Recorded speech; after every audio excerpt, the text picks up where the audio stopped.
આજ ગંગા કિનારે હાથ પકડીને એને કહી દો કે મારે આવું નહોતું કરવું જોઈતું, મને ખબર પડે છે કે તને ખબર પડે છે.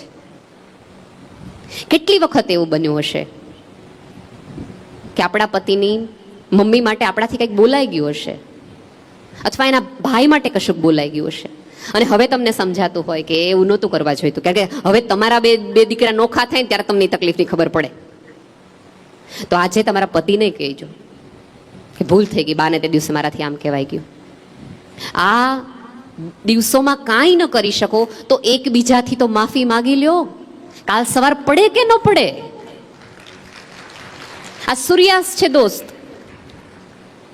ક્યારે આ બધું સમેટાઈ જશે ને ખબર નહીં પડે.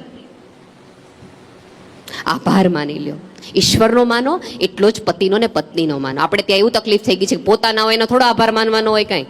કેમ કેમ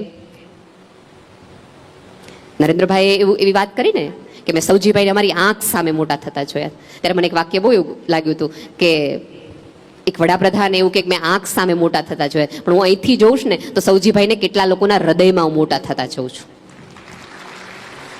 અને આંખ સામે મોટો થયેલો માણસ ક્યારેક નાનો થાય, હૃદયમાં વિસ્તરતો માણસ ક્યારેય નો મોટો થાય, ક્યારેય નાનો ન થાય. એ અકબંધ.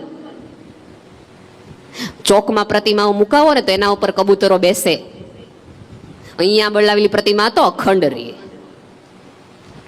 સવાલ જ નથી. એમણે એવું કીધું ને કે આ પૃથ્વી ઉપરથી તમે જાઓ તો તમારા કર્મો તમારી સાથે આવે, તમારો આત્મા તમારી સામે આવે. તો આત્મામાં સુંદર વસ્તુઓ રાખો, સુંદર સ્મૃતિઓ રાખો, વિચારો રાખો, વાતો રાખો.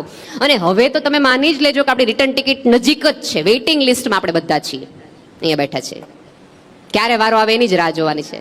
તો બેસ્ટ જેવું જીવો, જ્યારે જીવો ત્યારે એવું જીવો કે જતી વખતે તમારા ગયાનો અફસોસ કોકને હોય, યાર આ માણસ વયો ગયો.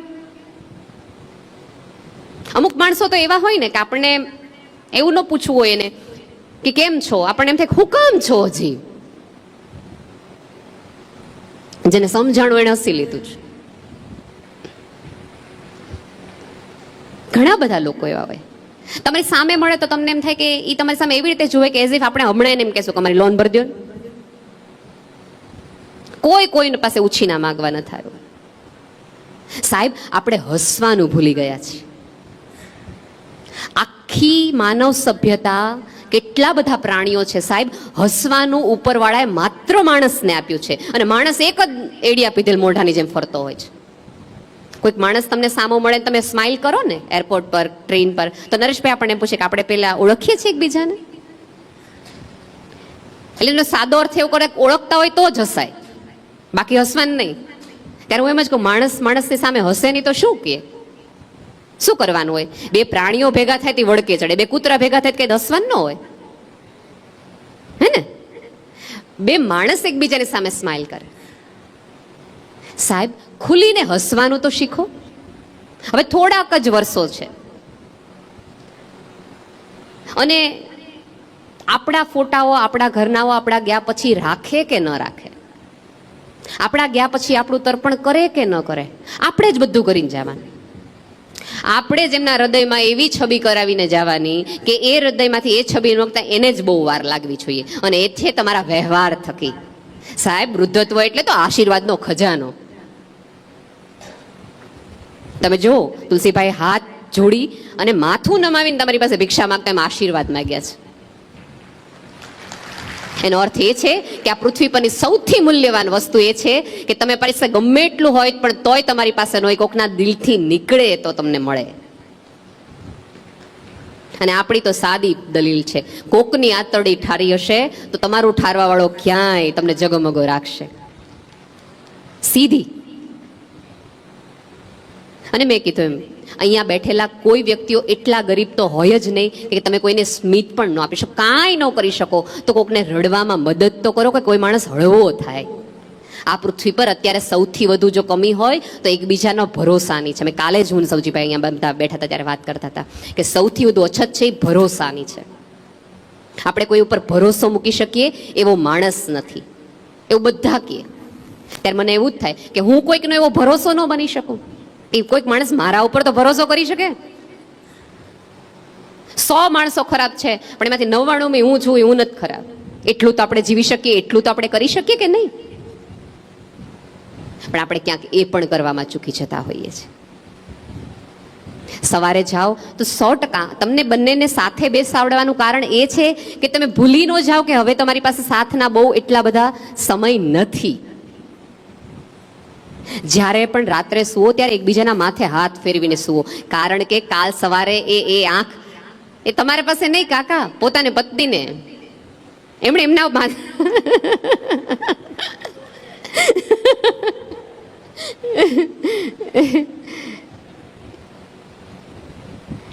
કારણ કે જ્યારે તમારી પાસે તમારું પોતાનું કોઈ હાથ ફેરવવા વાળું નહીં હોય ને, તે દિવસે ઉઠવાની મજા નહીં આવે. રાત્રે તમે અડધી રાત્રે સહેજ 2 વાર પડખા ફરો અને એક અવાજ આવે કે નથી ઊંઘ આવતી, તે દી મુજારો.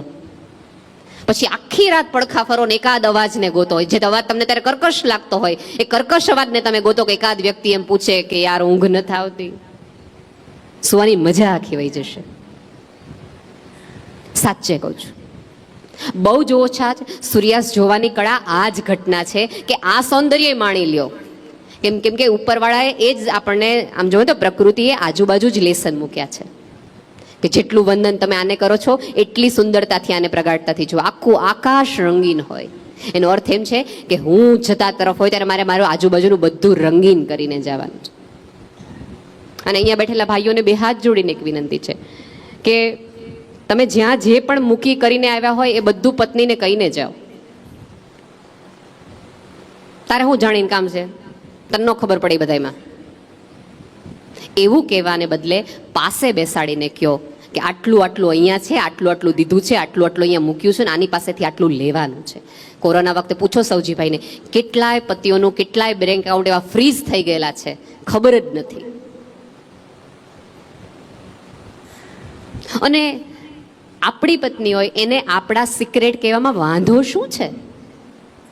સાહેબ, સૌથી વધુ તમે ધન્યવાન ને મૂલ્યવાન થાવ એની પ્રાર્થના તમારી મમ્મી પછી કોઈ કરી હોય તો તમારી પત્નીએ છે. એ શુક્રવારનું વ્રત જ્યારે વૈભવ લક્ષ્મીનું કરે છે ને ત્યારે ઘરમાં લક્ષ્મી આવે એની માટે કરે છે. એમ નથી કહેતી કે મારું લોકર ભરાઈ જાય. એને આપણે ન કહી શકીએ. ભાભીએ હમણાં મને બહુ સરસ વાત કરી, ગૌરી ભાભી મને કે પદ્મશ્રી તો મળી ગયું છે, મારી માતા જે ઉપરવાળાને પ્રાર્થના છે ને એટલો સાથ આપવો છે કે એમને ભારત રત્ન મળે.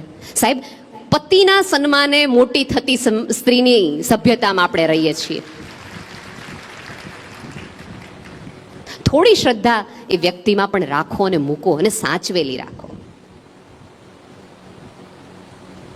બહેનો તમે જો હસતા શીખી ગઈ છે, ભાઈઓને હજી તમારે થોડીક સૌજીભાઈ પ્રેક્ટિસ કરાવવી પડશે. એટલે 2 દિવસની તમે એક એવી જાત્રા કરજો જેમાં ભાઈઓ જોઈએ અને ભાઈઓને શીખવો કે તમારે જેવું હળવું કેવી રીતે રહેવાય. તકલીફ છે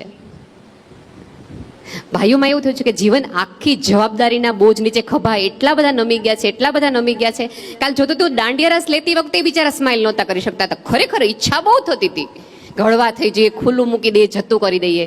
પણ ઓલું નાનપણથી જવાબદારીનો બોજ ખભા ઉપર એટલો બધો મોટો થઈ ગયો છે, કારણ કે પુરુષનું હૃદય એવું છે, કારણ કે શેરિંગ એને શીખ્યું નથી, કોઈને કંઈ કહેવાનું નથી. આપણે એવું માનીએ છીએ કે મૂછુંને વળ દઈને પાઘડી રાખીએ એટલે પછી કંઈ કરવાનું હોય જ નહીં, કોઈને કહેવાનું જ ન હોય, ઢીલા તો પડવાનું જ ન હોય. ના, આ પૃથ્વી પર જે લોકો હળવા નિરાતવાળા સરળ રહ્યા છે ને એ જ ટકી ગયા છે. તમે જો ભયાનક વાવાઝોડું આવે ને તો કોઈ વૃક્ષને તમે ઉખડતા જોશો, દેવદારનું વૃક્ષ ઉખડી જાય, પણ કોઈ ઘાસનું પણ ઉખડી ગયું તમને નહીં હોય. ઘાસ એની જગ્યાએ જ હોય. એ પવનની સાથે ફરે, આમથી આમ ફરે અને પાછું પવન જાય એટલે પોતાની દિશા પોતાની જગ્યાએ ઊભું રહી જાય. જેટલા અકળ બનશો તો પ્રકૃતિએ તમને ઉખાડીને ફેંકી દેશે.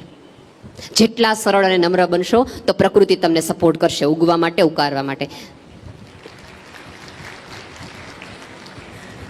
બહુ ઓછા વર્ષો છે. આજુબાજુના લોકોને પ્રેમ કરતા થાવ, આજુબાજુના લોકોને સમજતા થાવ. સાચામાં અત્યારે ફેસબુક એટલા માટે જ વધુ ચાલે છે કે ત્યાં કોકને સાંભળે છે. દાદા દાદી આવા ઘરનું તમે એક ફેસબુકનું માધ્યમ બનો કે તમારું સંતાન તમને કહી શકે. પણ આપણે બધા શું કરીએ છીએ? જજમેન્ટ તરત જ આપી દઈએ છીએ. અત્યારની પેઢીને કંઈ ખબર જ નથી પડતી, અમને કંઈ સમજ જ નથી પડતી. સાહેબ, વૃદ્ધત્વ એટલે તો રિલે દોડ કે તમારી જવાબદારી, તમારી સંપત્તિ, તમારી વાડી, તમારી સામાજિક નિસ્બત એકબીજાને પાસ ઓન કરો. કેમ ના આખું ધોળકિયા ફરીવાર આવે છે ત્યારે એની પછીની પેઢીને સાથે લાવે છે, કારણ કે અનકોન્શિયસ માઇન્ડમાં આ દ્રશ્યો જો ઝીલાણા હશે ને તો આવતા દિવસમાં એ પરંપરાની આગળ લઈ જઈશે. આપણે શું કરીએ, તમને બધાને ન ખબર પડે, તમે બધા નાના છો એટલે સંતાનને તમે 90% કિસ્સામાં એવું કહો કે તને ખબર ન પડે કે તું નાનો છો, અને બાકીના કિસ્સામાં એમ કહો તો આવડો મોટો ઢાંઢો થયો તોય તને ખબર નથી પડતી. એટલે એ લોકો બિચારા કન્ફ્યુઝ થઈ જાય, પપ્પા કેવા હું માંગે છે. એને આ બધા જ કન્ફ્યુઝનમાંથી બહાર લાવો, ખુલ્લા હૃદયે જીવવાનું શરૂ કરો, અને આજે સ્નાન કરો ત્યારે તમારી અંદર રહેલી તમામ પ્રકારની ગાંઠોને આમ જવા દો. બહુ થયું, બહુ જ એટલે બહુ થયું. ક્યાં સુધી આ બધા ઇમોશન, લાગણીઓના કેટલા બધા પ્રવાહોને, રાગને, દ્વેષના પોટલાઓ માથે લઈને ફરવા, એને જતા કરવા જોઈએ. અને આપણે બીજો એવો વિચાર આવતો કે આ ઉંમરે હવે અમારે નવું શું કરવું, કારણ કે તમને એમ થાય બેન તમે કામ કરવાનું કીધું, નવું શું કામ કરું. તો એ માટે જ એક છેલ્લી કથા કહીને મારી વાત પૂરી કરું. કાશ્મીરમાં એક બહુ જ સરસ પાર્ક છે, બહુ જ સુંદર પાર્ક, જ્યાં વિશ્વના બહુ જ બધાના ફૂલો થાય છે. એ સ્ત્રીનો પતિ ગુજરી જાય છે, સંતાન છે નહીં, એટલે પછી રોજ ડિપ્રેશનમાં આવી જાય છે, તકલીફમાં આવે છે, મૂંઝવણમાં આવે છે કે શું કરું, શું કરું. પછી એક વખત એક સરસ મજાના ફૂલોની ગાંઠ એક નર્સરીમાંથી લાવે છે. 2 દિવસ પછી ફૂલ બહુ સરસ આવે છે. એ ફૂલ જોઈને એને જ બહુ મજા આવે છે. પછી એક 48 વર્ષની સ્ત્રીએ ડિયોડેલ્ફિયા નામની એક ગાંઠ એવી વાવી કે સાહેબ અત્યારે વિશ્વના દરેક પ્રવાસીઓ જ્યારે જ્યારે કાશ્મીર જાય છે ત્યારે બાગ જોવા જાય છે. એક જ સ્ત્રીએ પોતાના જીવનમાં 5 લાખથી વધુ આખા ફૂલોની વાડી ઊભી કરી. અને એ મળે ને ત્યારે બધાને એવું કહે છે કે આ મારા સંતાનો છે. અને કેવા કે એને જોઈને લોકોને આનંદમાં હાશકારો થાય, એના રંગો જોઈને લોકોને આનંદ આવે. એકાદ વૃક્ષ વાવો, એક વિચાર સાથે નિસ્બત રાખો. કેટલા સરસ આપણે ત્યાં વેદો છે, એનો અભ્યાસ કરો. સારો માણસ બનવાના છેલ્લા દિવસો છે, ચૂકી ન જતા. ટ્રેન જેમણે કીધું ને ચૂક્યા છે પછી એમને ક્યારેય મળી નથી.